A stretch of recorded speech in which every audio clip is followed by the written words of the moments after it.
আজকের শিক্ষার্থীরাই আগামীতে দেশের স্বপ্নের কারিগর হবে বলে মন্তব্য করেছেন কক্সবাজারের অতিরিক্ত ডিআইজি আলহাজ মোহাম্মদ আপেল মাহমুদ। শনিবার কক্সবাজারের রামু উপজেলার কচ্ছপিয়া কেজি স্কুলে অভিভাবক সমাবেশ ও শিক্ষার্থী সংবর্ধনা অনুষ্ঠানে এই মন্তব্য করেন তিনি। ডিআইজি আপেল মাহমুদ আরও বলেন, একজন নিঃস্বার্থ শিক্ষানুরাগী মঈনুদ্দিন খালেদ যুগে যুগে পিছিয়ে পড়া জাতির পাশে ছিলেন। এই স্কুল আগামী দিনে এলাকার শিক্ষা ব্যবস্থাকে এগিয়ে নেবে। শেষ করেন এই স্কুলের ম্যাডাম শিক্ষক যারা অল্প টাকায় বেতন পাওয়ার পরেও কোনো সুযোগ সুবিধা না পাওয়ার পরেও আমার এই বাচ্চাগুলোকে আপনারা পড়িয়ে তাদেরকে 5 থেকে পাস করে তাদের শিক্ষা দিয়েছেন।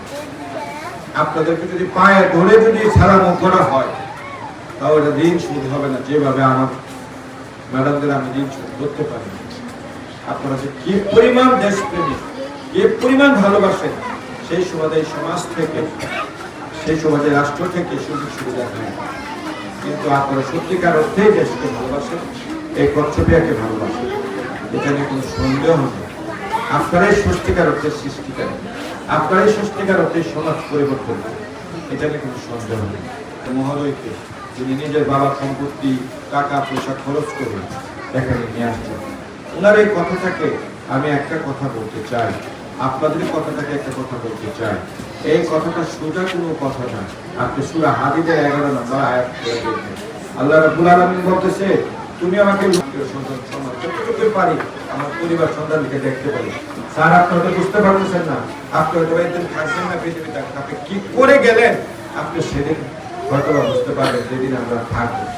তো আপনার দিন এখানে আপনাকে সবাই মিলে পা ধোয়াইলেও শুট করতে পারবেন, আমরা কিছু কথা বলেও শুট করতে পারবো।